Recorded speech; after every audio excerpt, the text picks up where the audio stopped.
welcome everybody. We're waiting for Francesca Albanese to come. She's had a very busy schedule over at the United Nations, and we will be, as the American subway system says, momentarily letting her in. I've never understood that momentarily, because momentarily means for a tiny instant. They mean soon. But anyway, enough of my chauvinistic prejudices here. I was welcome to the session. Foreign Press Association in New York, as always, interested in the Middle East, and we're interested in the United Nations. We have followed the United Nations, and we take a slightly distance. We don't do an inside baseball job as if we were based in the UN, although some of our members are. But we do look at it in a global sense. And often people ask, I'm filling in here while we're waiting for Francesca, why is the UN so obsessed with the Middle East problem? Well, it's quite simple. The UN created the Middle East problem. It was the UN's partition resolution and the hasty actions voted on by the General Assembly, one might note, in 1948, which created the current condition. It created the armistice lines. It created the Jewish state, which is very ungrateful for it. It promised a Palestinian state, which the Palestinians are still waiting for. And of course, it has passed many resolutions since then, which are, I want to discuss with Francesca, always considered non-binding when the General Assembly resolutions. And the people like Francesca have been assailed in advance to defang whatever they say. But, here she is, good. Hello, Francesca. Hi. Hello. It's okay, your hair's fine. Hi. Sorry. I've been running around all morning. Nice to meet you, Jan, and nice to see you, Mark. Yeah, I've just been making groveling apologies for you in terms of your busyness in the UN today. So yeah, it was a crazy day, and I've never met so many journalists in my entire life today in one. Ooh, make sure you have a hot shower afterwards. Yeah. But no, I'm happy to see that the report is gaining traction. That's interesting. Well, okay, let us begin then. I am Ian Williams, President of the Foreign Press Association. We're joined by Mark Seddon, who is Director of the UN Centre for the University of Buckingham. And if Mark could raise his head at the moment, he's hiding his chin under the level on my screen. Yes. Good, that's right. Stiff upper lip and all the rest of it. And I will introduce Mark now so he can tell us about the work of our co-sponsors for this, the UN Foundation. So Mark, take it away. Well, thank you, Ian. I mean, Ian and I actually go back about 30 odd years when we worked on Tribune together in the British press. And also, of course, in New York, Ian has been president of the UN Correspondents Association. Of course, he now leads the Foreign Press Association. So I've worked with Ian for many, many years. And I also worked at the United Nations. I worked as a speechwriter for Secretary General Ban Ki-moon. And when I left the UN, we set up a Centre for UN Studies here in England at the University of Buckingham. It offers an MA degree in UN and Diplomatic Studies. Ian's a member of our board, and the chairman of our board is Lord Mark Malloch-Brown, who, as many of you will remember, was the former Deputy Secretary General under Kofi Annan. So absolutely delighted, by the way, to have been able to meet Francesca online so far, but some months ago, and hearing about her work and this report, which she has given to the third committee today, and seeing the amount of interest and publicity it is generating for its sheer honesty. And I think that's a very, very powerful thing. I mean, Francesca will no doubt be speaking about all of this, but it's a very profound intervention in many of our views, whether wherever we come from on this issue, it's a very, very powerful intervention. So we're delighted to be able to be a co-host of this with the Foreign Press Association, with all of you wonderful correspondents in New York, and of course with Ian. So back to you, Ian. Thank you, Mark. And I'd like to introduce Francesca. I've been reading the report, and it is almost as epoch-making as Mark said, because as you know, UN reports are often more significant for what they don't say than what they say. People are very, very careful. They're treading through a literary minefield. And the people who support Israel in general have a long track record of preemptively shouting down anybody who might disagree with them or might come out with something. And I noticed when I read the reports that the Israeli government refused to let Francesca into the occupied territories and refused to meet with her. So now I can confidently predict with the accuracy of Nostradamus that we will be getting complaints that we had no input in this report. It's biased and one-sided because I've seen it happen over and over again. So the significant part here is that Francesca is calling attention to the United Nations, which always tries to make things the question of or the conflict between. And this report very definitively says it's not a conflict, it's a colony, it's a colonization. And that's that is a quantum leap for UN diplomatic talk. So Francesca, can you explain what you see as different about this report from the many others that have, say, skirted the problem or approached the problem, and what actions you think are necessary to, well, against the preemptive war of attrition that's been waged against the report and will be from now on? Thank you very much for inviting me. It's really a privilege to be with you. Three things. First of all, I would like to qualify what I mean, it's surely is meant as a compliment to say that this report is striking for its honesty. I do think that, for example, the reports of my predecessors, Richard Falk, John Dugard, Michael Link, have always been striking in terms of honesty. What is probably different with this one, it's comprehensiveness. It puts everything together, history within the limitation of my mandate, the political failure, the political abolaya toward the question, and it's a holistic approach to international law. So this is probably what is new. Let me address the last point, and then I'm happy to elaborate a little bit about the content of the report, if you allow me so. Please, yes.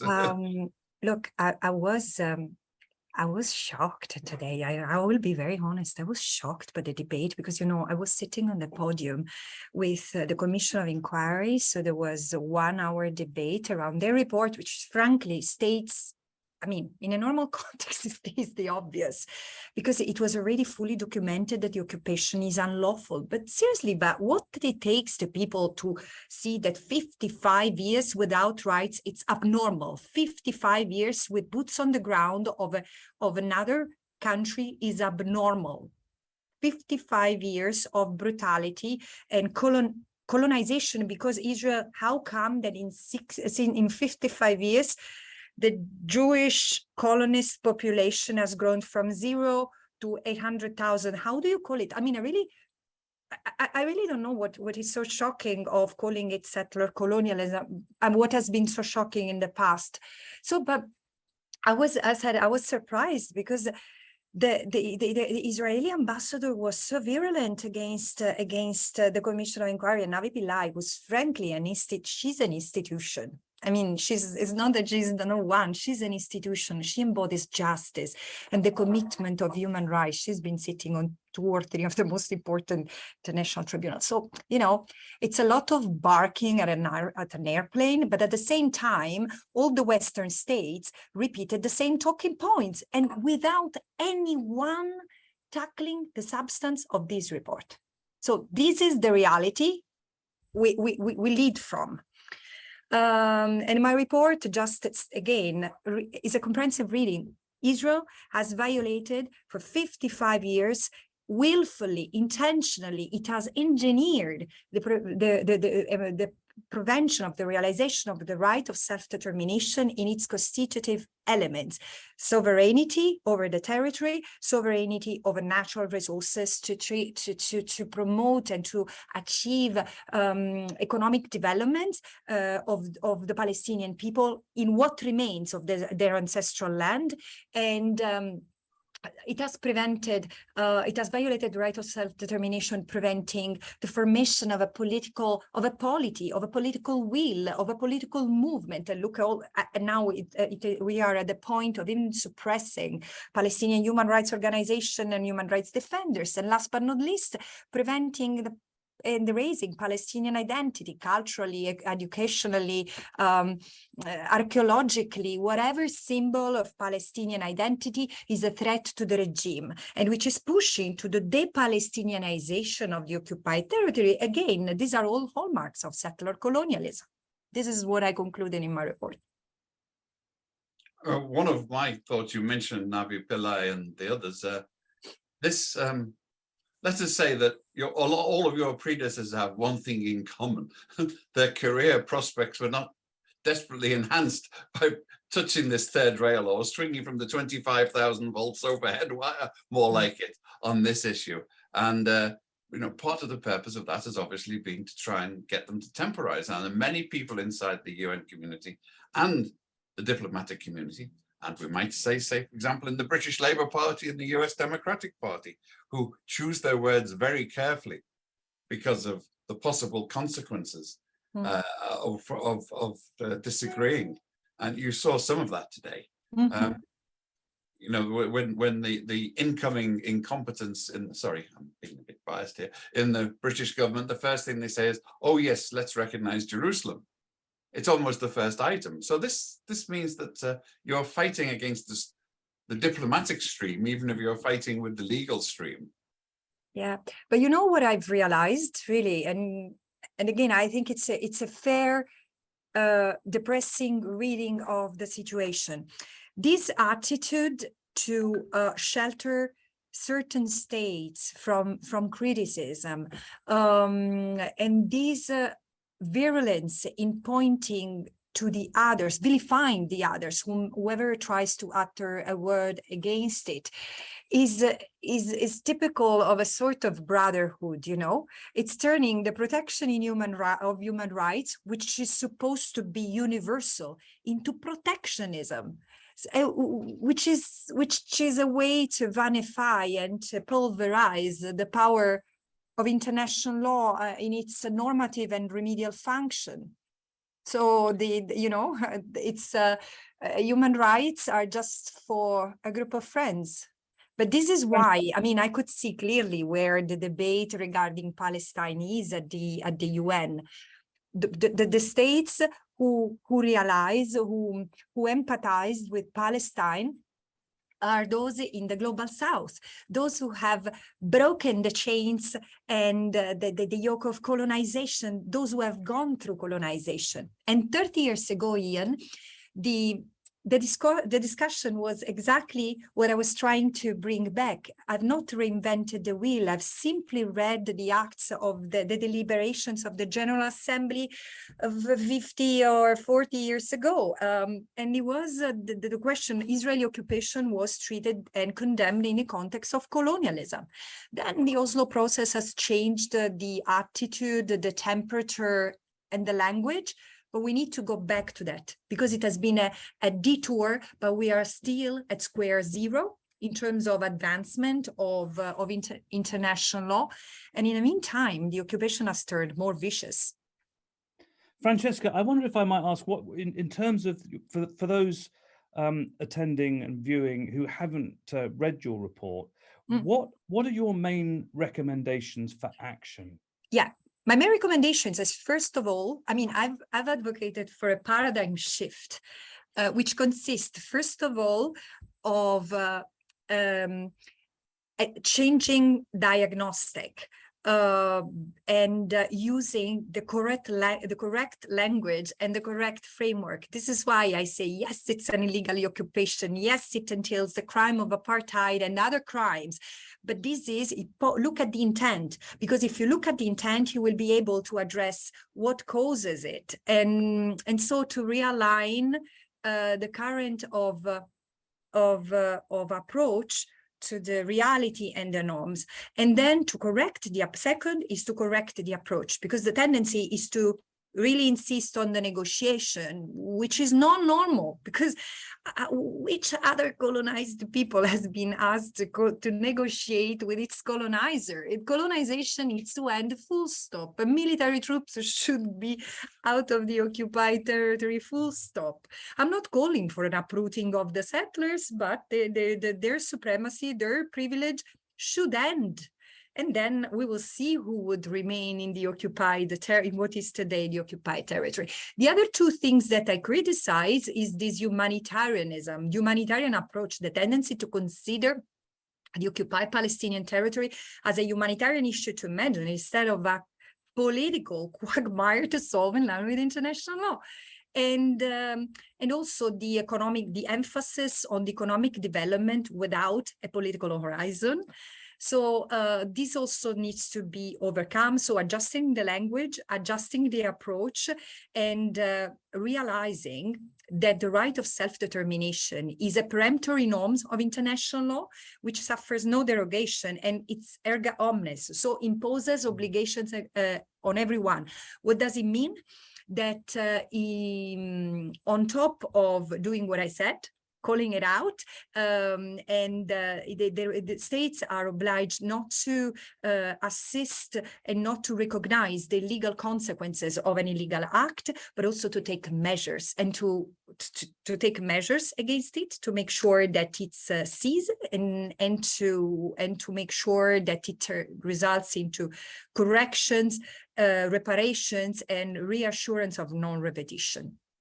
So this obviously has implications in the attempts to make the boycott and disinvestment schemes illegal in various countries and states, because, of course, that is legitimate if the occupation is illegal, which is accepted by everybody except the Israelis, I think. Yeah. You know, even the US government doesn't say it's a legal occupation. It says pragmatically, maybe we should accept it. The Canadians have a beautiful dichotomy, schizophrenia. Their website says it's an illegal occupation, and then its government speaks as though it isn't. It's pragmatic settlement that we've come to.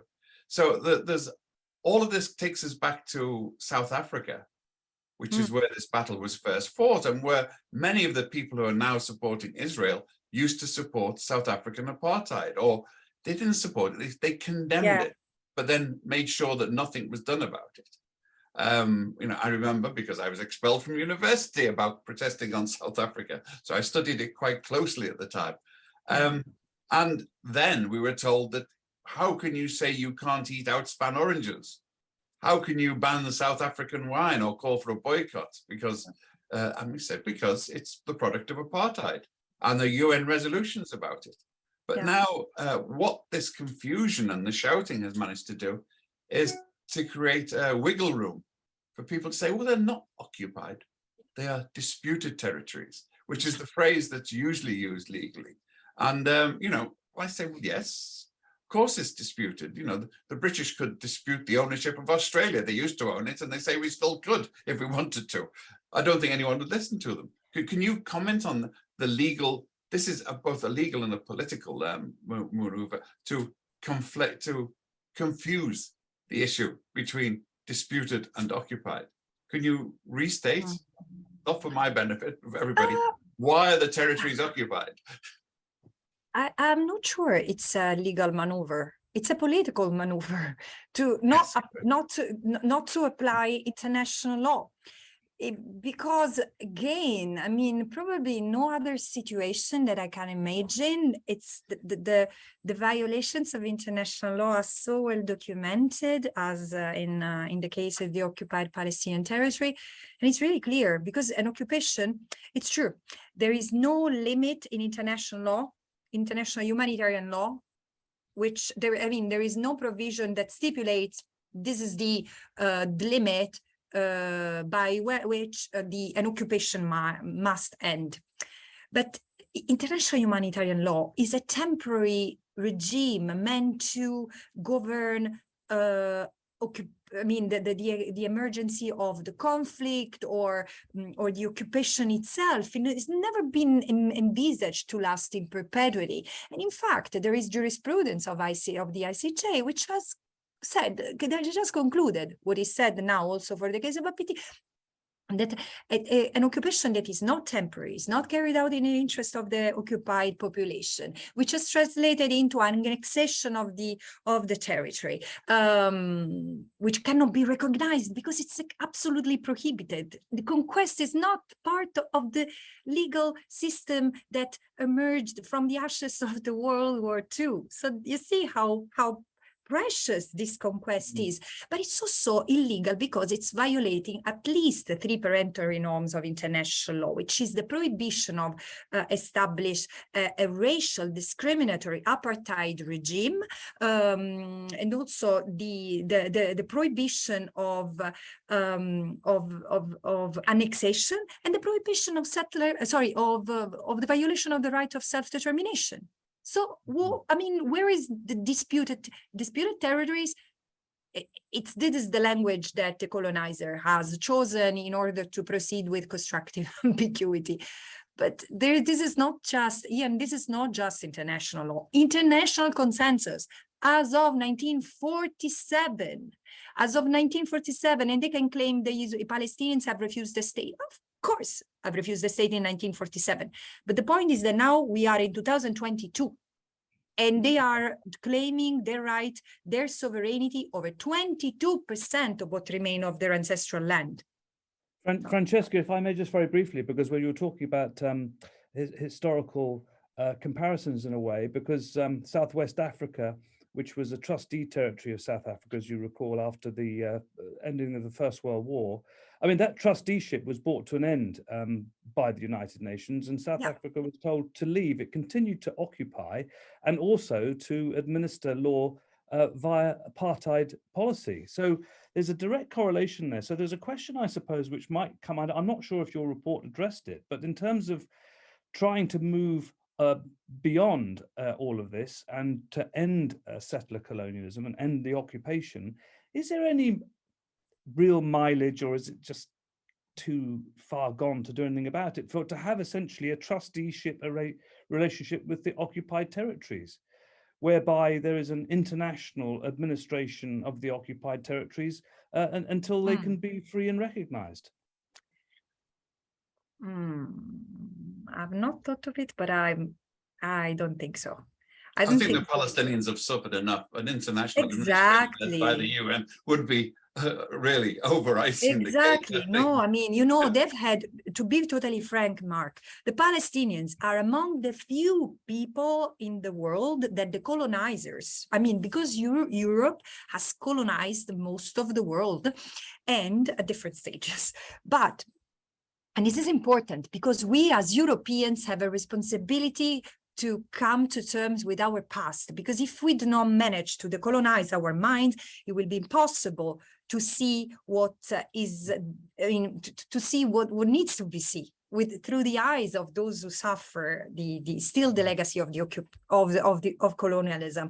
But however, the Palestinians, as other people who were part of the former Ottoman Empire, were recognized the self-determination in the forms of provisional independence before even the right of self-determination became universally recognized. And the people of Palestine, a majority Muslim and a minority Christian and Jews, were part of it. Why did it happen? Because during the British mandate, it happened what it happened, and so the Palestinians have paid the brunt of European responsibilities and atrocities. But again, we need to acknowledge the past to see how to deliver justice and a human rights approach today. Does it make sense? So I don't think that I would go with proposing what I think that's unnecessary in immediate, is a protective presence, because what's going on in the occupied Palestinian territory is horrendous. And there are 22 Israelis who have lost their lives since the beginning of the year, and 180 plus and counting Palestinians, 40 of them are kids. So we need to stop this bloodshed. We need to. It's an international responsibility, and it's getting out of control for real. Yes. But we come back to whatever methods we're talking about to deal with this. Now, as I remember, in Southwest Africa, the interesting point was that it was the General Assembly made the decisions, because it was a mandate, it was a trustee territory. So the General Assembly made the decisions, and for the last 50 or 60 years, we have been told by certain people that General Assembly resolutions are not legally not legally binding. Which I basically think is rubbish. If the judge says it's there, the question is whether you agree to abide by it is another story, but they're legally binding. The law is clear and it's been stated. Would you like that's really, it's not just crept up, it's galloped through. You see this phrase over and over again. It's not applied to the partition of Palestine in 1948. It wasn't applied to the furtherance of the war in Korea, where General Assembly was quite good enough because the West had a majority. So how would you stand on the legal standing of General Assembly resolutions and General Assembly proposals? Yeah, look, to tell you the truth, and because I've looked at the situation through the experience of Palestinian refugees, there is nothing, including the right of return, that is not set in international law, including treaties and customary law. So most of the time, what the General Assembly does is reaffirming or interpreting international law. I mean, the majority interpretation is that what is legally binding is treaties, and this is the case. Treaties generate obligations. At the same time, I agree with you in the sense it's a bit disingenuous to say, well, I don't abide with what the General Assembly does. I mean, again, it doesn't really suggest good faith, especially.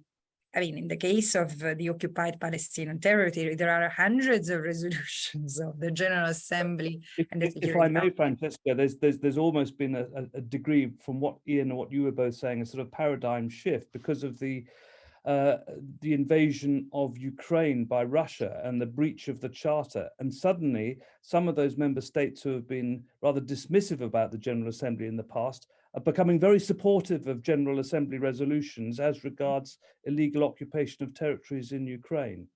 Yeah, I know. And again, but this is untenable. This is why I'm saying, look, double standards have always existed, and there is a different attitude toward non-Western countries. I mean, I see that now. Ukraine is different because it's no, it's not different because it's very close to Europe, and so it's sort of part of what Europe considers its own territory in a way. Sorry, its own patch. But again, the exceptionalism that has been permitted to Israel is quite interesting, and it has tarnished the reputation of the United Nations, and it has weakened the force of international law. It has set a very negative precedent, and again, it's emboldening others to act in defiance of international laws and a rules-based order on a regular basis. Well, it was cited frequently by my colleagues in the South that if Ukraine, then why not Palestine, or vice versa? Yeah. It was the constant theme, and it's one of the reasons why, disappointingly, I think, some of the major southern countries have actually supported Moscow's invasion, or at least not supported, at least they protested less vigorously than they should have done by their own ethical standards. I agree. So it's a principled, so quote unquote, it's a principled stand against the unprincipled and sort of cherry picking attitude of certain Western states, in particular the US. Can I say, anybody who's got any questions, specifically questions, because blissfully it's only on a chat, please put it on the chat. No speeches, because we'll just ignore them. Don't take up too much of the chat. If you have a specific question, Francesca, but we cannot listen to them. You'll see it on the chat screen, or you should do, and I will read them to you if they're good questions. Come on, people. But you know, this has been a contentious bit. I watched this. I came to the UN, God, over 30 years ago, when it was axiomatic for almost every country, what you might call the high tide. Even Margaret Thatcher voted against Israeli occupation frequently. She defied the US veto. That's, you know, that's my personal standard of, wow, how can you beat that? And most European countries were saying, yes, what Israel is doing is wrong. At the same time, we've got to cut them some slack because of what we did to Jews during the Second World War. That was the attitude. But they still very axiomatically said, this is illegal, what's going on, and we deplore it. And that's been almost completely eroded in the last 10 or 15 years.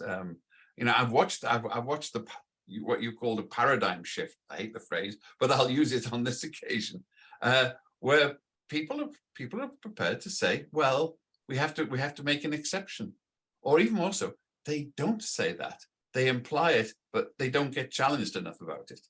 So you've challenged them. What do you think they will do? It takes time. It takes time for political actors to let this kind of bombshells sink in. So I think it requires a lot. I hope, look, as it was in the case of South Africa, the reality in Israel, Palestine will not change because of the reality in New York. This is my feeling, but there is a need, an impetus for a new pact of solidarity with those who stand for human rights and justice in Israel and Palestine. And I want to be very clear. It's something that affects the Palestinians enormously, disproportionately. But in the past 5 months, I've also come to reckon the reality of the minority of Israelis who try to stand by the side of the Palestinians. They're as voiceless as anyone else. So, and the Jewish communities who try to stand with the Palestinians, and they don't want this to be done in their name. So we need to find spaces for dialogue and to have more of these voices triggered and heard, because there is a new, and again, as I said, new solidarity with a massive mobilization of civil society. This is what is needed. And then again, it's going to get much worse before it gets better. This is what I feel, but I am confident that we will see the end of it. It cannot last forever.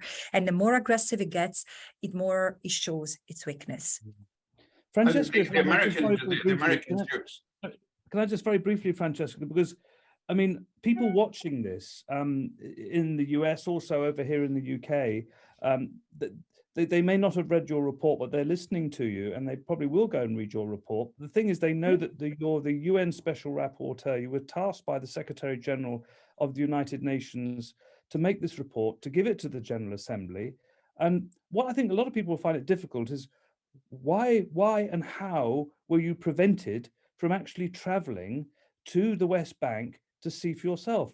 How did you go about your request to go to the West Bank, and how were you refused?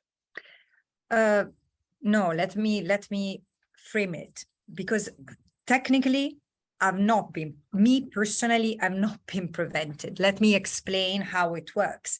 Israel doesn't engage with my mandate. Israel, when I took the floor, after using its 10 minutes during their interactive dialogue to insult the Commission of Inquiry, was there, and then they left the room the moment I took the floor. So this is the level of engagement. They do not recognize my mandate. I mean, this mandate, they have not engaged with it since John Dugard, Richard Falk, Michael Link, and there was another one, Wibisono, for 2 years.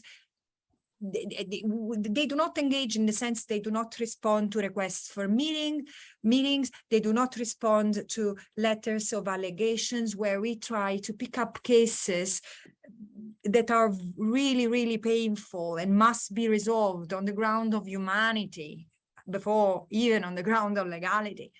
They don't respond. And then, of course, I mean, I've sent my report to the government of Israel for reading, and I've received no response, while I received quite intense comments by the state of Palestine. And as I do, I engage also on violations that occur not at the hands of Israeli forces, and I receive response. And this and the authorities engage with me. So this is why it's also different, the kind of relationship. Now, I want to go to Palestine. This is a reality which I know fairly well because I've lived there and I've gone continuously since even after leaving the occupied Palestinian territory, because I worked for UNRWA there, and then I've done research for a book. So I was very invested in the reality on the ground for research. But again, I think that I also need to understand how I want to set the discussion with Israel in terms of going, because again, Israel doesn't have sovereignty over the Palestinian territory. And so I don't think that we should acknowledge as a matter of fact the reality that Israel prohibits by simply not giving visas. So I'm still figuring out the best way to go, because again, I think that just abiding by what Israel, any capricious policy it risks to normalize the brutality of the occupation. Make sense? Yes. Well, one of the complicating aspects here is people trying to understand, the Israelis will say, well, we've given them a state. They've got the Palestinian Authority.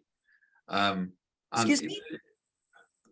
The Israelis will claim that, they've got the Palestinian Authority. We allowed that. What more do they want? And yet it often seems the Palestinian Authority are acting as a sort of sepoys, local troops on behalf of the occupation. Or, at least when you see Palestinian police standing by as settlers attack Palestinian villages because they're under orders not to interfere. I mean, how much does this complicate the issue for raising legal objections?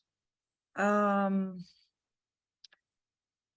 first of all, I'm really uncomfortable, not with what you're saying, but with the language we have given them.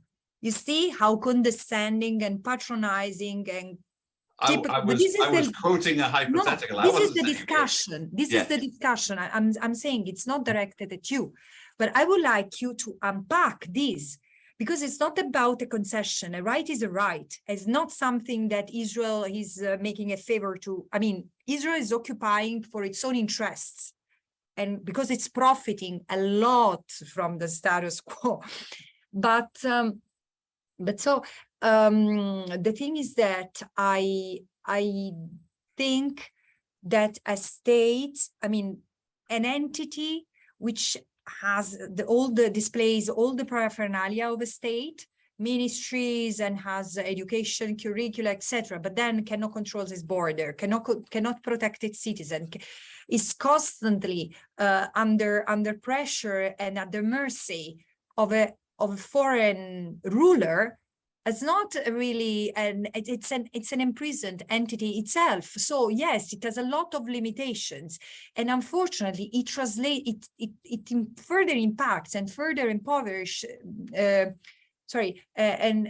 further aggravates the living reality in the occupied Palestinian territory. But frankly, I would caution against pushing this false equivalence, which is not yours, of course, but it's in the international discourse. Yeah, but the Palestinians, what the Palestinians do with their own governance, it's Palestinian business. What is the business of the international community is to make sure that Israel take its boots on the ground out of the occupied Palestinian territory and removes the blockade and ensure territorial continuity of the occupied Palestinian territory. This is the international community's business. And if Israel is concerned with its security, fine. The UN have a great experience in securing peacekeeping operations, including truces, including interposition forces. And this is what I'm sure the US will never deny the Israelis. We have, I mean, after Bosnia, after the Balkans, and Kofi Annan was involved in that, we had the development of the responsibility to protect as a doctrine, which was a NEM-CON, or almost unanimously adopted at the UN. And we also have the Apartheid Convention, and both of these impose obligations on states to act in cases of apartheid, and also to, if the controlling authority can't protect the people there, then the international community should. So does this offer legal international leverage, or is it something that got to be fought for almost from the beginning?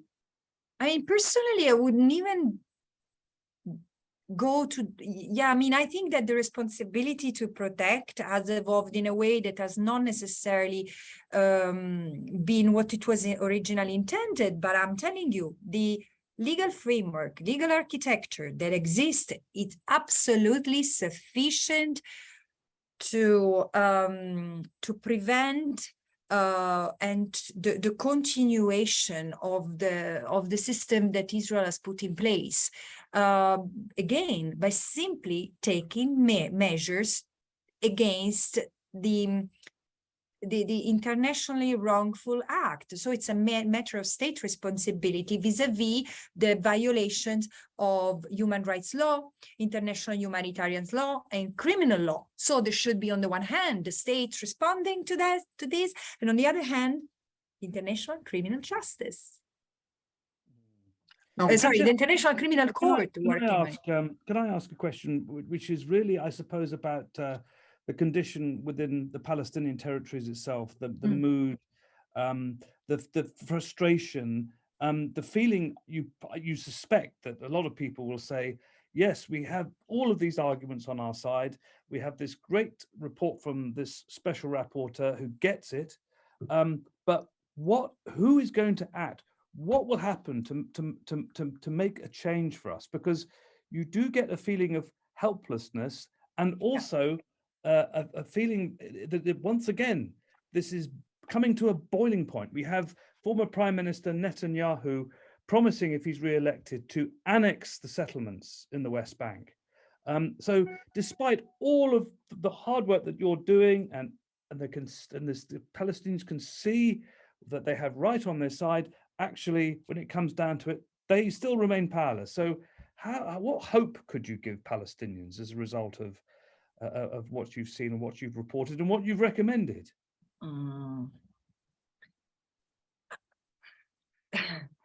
Unfortunately, I'm no one to give hope. I'm just a lawyer who tries to make sense of this insanity.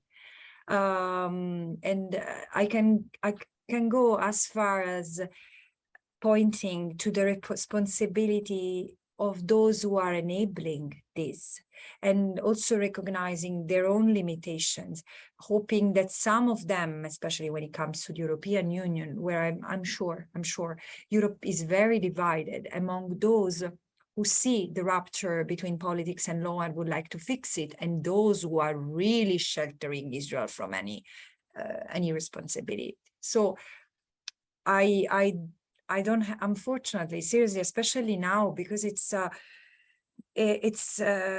heavy. This month has been very heavy to watch from here.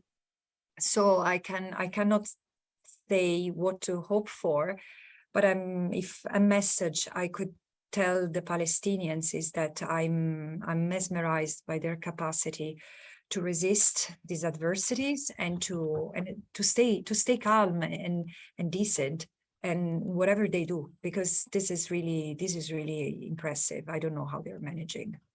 Well, that was one of the issues that I was thinking about, I was going to raise anyway, was really, it's almost as though the occupation forces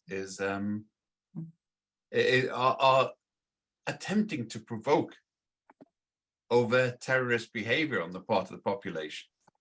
Because I know people have been sort of metaphorically shot for suggesting that this behavior on the part of the occupation authorities would many ways justify terrorist activity. If you look at it, terrorism is what you do when there are no other means of getting out of it. That's what happened in many countries across the third world, or many countries under occupation. If you're deprived of all other means of expression, then terrorism becomes, let's say, reasonable and acceptable. And especially if you're a young, desperate kid in the West Bank whose family has been shot, whose village has been bowled out, it's actually, as you say, it takes a tremendous amount of fortitude not to go berserk. And I think that's a real worry, because the Israelis are building up huge amount of complete resentment and revanchism. If even your funerals are tear gassed and shot and interfered with, you're really treading on some very basic human feelings. And such provocation usually comes with a cost and a riposte from the part of the sufferers. Yes, and at the same time, Ian, allow me to use some caution in the Of sense course, yes. with regards to terrorism, because it's really a category that is used and abused. And I know that this is not what you mean, but also for those who listen to us, I'm studying now the counterterrorism legislation, and it's absolutely absurd. You can see that this is really being used to prevent the manifestation of political aspirations and rights. So again, while there might be a criminal conduct, but again, this is and should be assessed and judged according to guarantees of fair trial. But at the same time, again, this is a population who's been under occupation for 55 years. So I wouldn't use Israelis categories and Israeli sentencing offenses and sentencing framework to categorize what the Palestinians are doing. I mean, it should be on a case-by-case basis. And of course, attacking civilians might amount to terrorism. I'm not saying that. But again, most of the situations I've seen these days, and again, I still do not have an accurate report that I've produced myself on this issue, is that we should really understand the context here. After 9/11, and I was living within the sort of rubble fall of the World Trade Center, I remember time after time, at the UN and the Security Council, they could not get agreement on what constitutes terrorism. Yeah, it's not a legal definition, it's a pejorative term. It means behavior I don't like because it's for reasons that I don't approve of. The British ambassador at the time, he kept telling off the Chinese because they wanted to conflate terrorism with secessionist activities. And he said, no, secessionist activities are not terrorism. They're not even illegal in most countries. So it was continually conflated where everything you disagree. And of course, for most regimes, terrorism is political behavior that you disagree with. So especially in settler it's a pejorative term, not a legal one. But especially in settler colonial contexts, there's been, or in occupation context, there's been, this is what I'm studying at the moment, there's for my next report, there's been quite a vast recourse to counterterrorism, to counterterrorism legislation to control the population. So one of our members has just come in with, and it's something we Mark, your fault, my fault. We should have asked about Gaza. It's part of it. I'm not talking of the We West should have Bank asked you only. to talk about it because, as he puts it, it's the biggest open-air prison Israel has no boots on the ground there, but controls the lives of people in Gaza and the Yes, deaths, of course. And that's from No, but let me Nabil qualify. Al-Sharif, by the way. This is a It's question the from entire Nabil Al-Sharif. It's the entire Palestinian territory that it's an open air prison. Seriously. There are different regimes. So Gaza is in a solitary confinement, if you want, but the rest, if by prison we intend a place where there is a deprivation of liberty imposed, it's the entire Palestinian territory. There are different regimes of carcerality, but it's all controlled by the occupying power. And many of us cannot visit the inmates. No, no visitors allowed. And also, don't forget, of course, it's been extremely dangerous for journalists to be covering the situation in Gaza. Many journalists have lost their lives. And of course, you'll recall, Francesca, when the Associated Press building was actually bombed by an Israeli missile. I mean, the story of journalists in the occupied territories is a very, very unhappy one.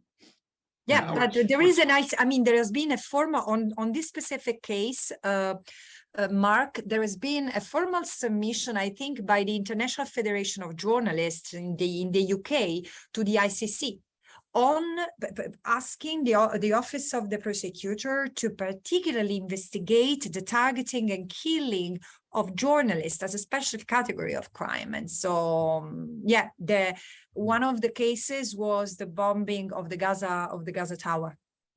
Yeah. And of course, our colleague who was shot recently in outrageous circumstances, and the government played the same tricks. We have no evidence. No, we say differently. It's disputed versions. And when the evidence turns up, well, we don't really believe that. And we're not going to do anything about it anyway. And Joe Biden has still done nothing about it, because it's, as the people concerned know, it's pointless having a law if there's no one who's prepared to enforce it. And is there anything that you can think of with the report? You've done a very good job of that persuades the countries of the world that this is something with which we will not put up with, that up with this we will not put, that we really have to take action. Can we shame them that much, or are they beyond shame, as sadly increasingly seems to be the question? I'm sure they might feel ashamed, but it was not my intention to shame. My intention is to rock the boat, because it's enough of, hiding behind a finger.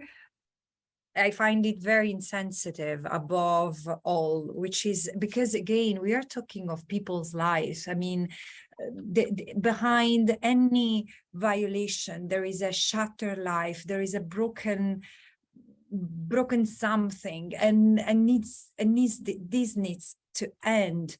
Because it has been ongoing for generations. I mean, it will take generations to heal the trauma of the Palestinians. In as much as you can see, many Israelis have interiorized, and I totally get it, have interiorized this fear of being targeted, because for centuries, it's true, for centuries, the Jewish people have been persecuted, and there is no question about that.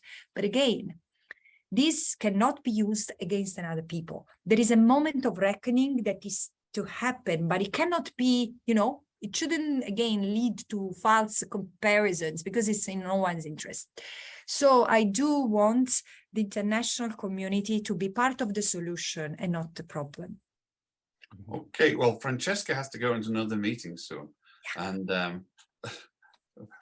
as she's probably been all day, I'm sure you're zoomed out by now. It's a cruel and unusual punishment under the US Constitution to be on Zooms all day, as I know from things lately. So I've also had my first interactive dialogue with member states, which is a lot of emotions.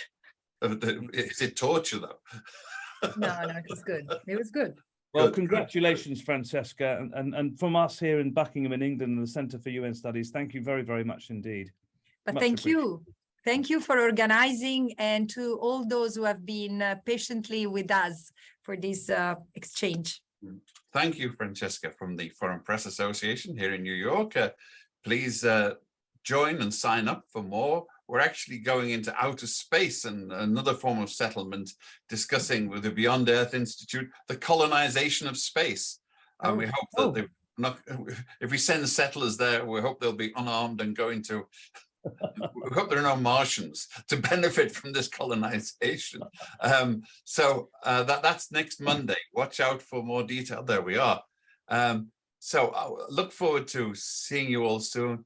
Hope to see you at another of our meetings soon, Francesca. Please let us know what else is coming on. And our commiserations for the bed of nails that you've just landed on. I mean, thank you. Good for the soul, I'm sure. Not good for promotion, but good for the soul. No, let's leave it. Bye-bye. Thank you, Bye-bye. everybody. Bye-bye. Bye.